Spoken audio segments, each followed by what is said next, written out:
Welcome back to Big Saj Builds, where today we're going to be completing the K20, K24 Frankenstein engine for Brutus, the budget drag car build. So what's left? I'm going to redo the valve clearances because maybe I messed them up. Not too sure, can't remember what I set them to. So I'm just going to redo them. I'm going to do the intake to 0.2 of a mil and the exhaust to 0.25 of a mil. That's I think 8 thousandths of an inch. We're just going to connect everything back up. Just going to test fit our Skunk 2 inlet. Got the titanium studs to go on. It's got a little coolant plate to go on. We've also got the alternator relocation kit to go on. So we got a Chinese special one of those. Hopefully everything goes on pretty well. Bit nervous. Hey ho, got to put the CRV side mount on too as well. Let's get it, man. I'm so excited. So these are all of the parts we have left to put on. Here's our eBay special alternator relocation kit. Here's our old K24 alternator, some adapter plates, VTC, S2000 oil filter, some titanium inlet studs. Bought one of the top guide for the timing chain. Got some K20 coil packs, spark plugs, starter motor. Now Skunk 2 rep inlet. Gonna need to do the valve clearances again and the CRV side mount. Let's get it going. So we're gonna start with the titanium inlet studs. I need to redo the exhaust ones. I've put the wrong grease on. Should be using ceramic grease. So let's get this cooking. So we got our exhaust studs redone with ceramic grease and our inlet ones looking pretty snazzy. Just connected up that tube. Next up we're just gonna do our CRV mount on the side here. Then we probably get the rocker cover off and do our valve clearances. We've got our CRV mount here, bolts on like so. Torque up to I think it's about 47 newton meters. Just double checking, just send it baby. Little issue, we've only got 2 bolts out of the 3. It's the BMT. Need your help again, mate. Now next up, let's get the rocker cover off and get the valve clearances done, baby. Properly this time and on camera. Okay, so first things first, we need to get the engine to top dead center. In order to do chamber 1, we need to get timing marks lined up and piston 1 to TDC. And in order for 3, we need to get timing marks 90 degrees facing upwards. And then to do chamber 4, 90 degrees here. And then to do chamber 2 to the bottom. So as you can see, the inlet is way too loose at the minute. We got 0.008 of an inch or 0.2 of a mil. That needs blooming adjusting. See, both are pretty loose. It's got a tool on there like so. Just gonna hold the screwdriver in place and crack the nut off and then start adjusting till it's all good. So now our inlet and exhaust are done on chamber 1. We're gonna move on to chamber 3. Just gonna rotate the crank 180 degrees or for the timing mark to hit straight up basically. Did the exhaust to 1/100th of an inch or 0.25 mil. So let's check. So just want it catching just a little bit. Nice. Check our exhaust. Just want it ever so slightly binding. That one I think is a little too loose. It's pretty good, that one. Now let's move on. So that is all of our valve clearances done. Everything was double checked. Rotated the engine twice and checked all the clearances again. A few of them were a bit loose, a few of them were a bit tight. Went back over, rectified everything. As good as new. I've got a new upper timing chain guide, so I'm just going to go ahead and change that. Then we'll do the spark plugs whilst we're here. Let's torque it down. Nice. Let's get these spark plugs gapped and in.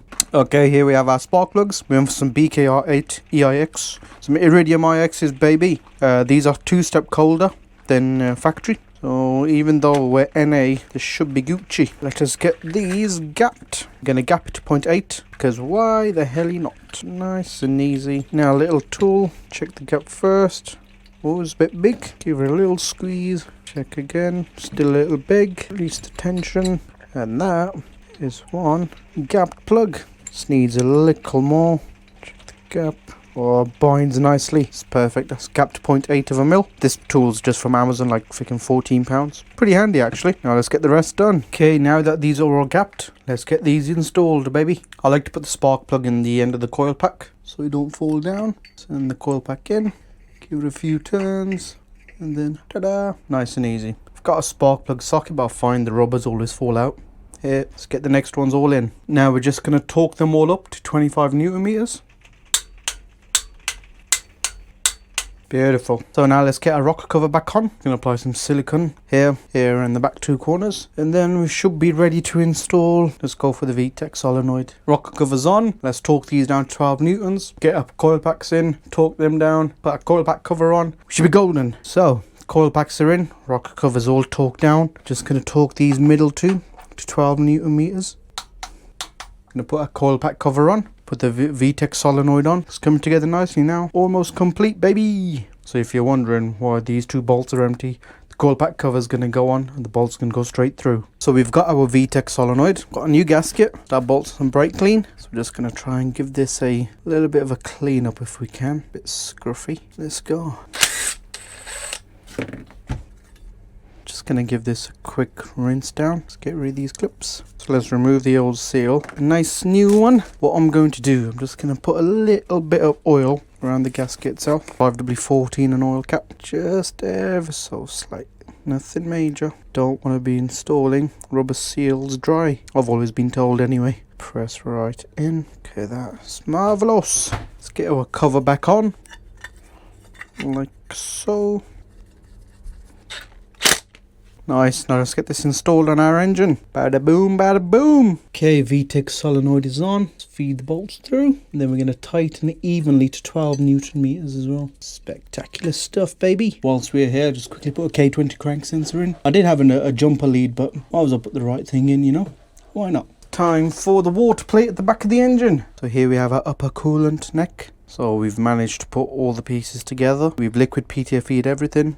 Honda bond it, and now let's get it onto the engine. So as you can see, that is now bolted up nicely. Everything looks alright. So next, let's do the alternator relocation kit, baby. So a little update. We've got our little adjuster on at the minute. So just some Allen keys, adjusters in. Obviously it's not fully tight yet, but this is all nice and straight. Get going. So we've got our bottom bracket on. I applied some blue Loctite on these two bolts. I've heard some horror stories of these backing out and falling. So, you know, better safe than sorry. Let's get the top bracket on now, baby. So that is our alternator relocation kit on. Looking pretty nice now, man. Literally, it's almost done. Just got the starter motor left. You know what, I'm going to chuck the inlet on. The little coolant bypass thingy, hosey, majiggy. And just waiting for a sandwich plate to come through and we are golden. Let's get the starter motor, baby. So we got OEM starter motor. Let's get it open, baby.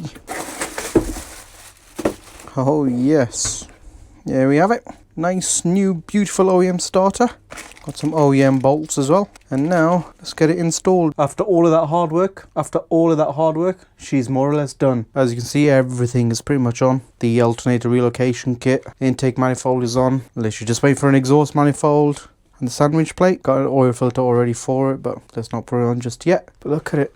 She is ready to drop in. It's looking fantabby-tastic, man. Honestly, this was so much fun. I really enjoyed building this K24. First of many, we hope. But if you guys enjoyed it, please subscribe. Drop a little comment. What was your favourite bit about this engine? I want to know how much power do you guys think this will make. I'm leaning around the 280 horsepower region. But it'd be interesting to see. Hopefully we can get in the car soon. Stay tuned.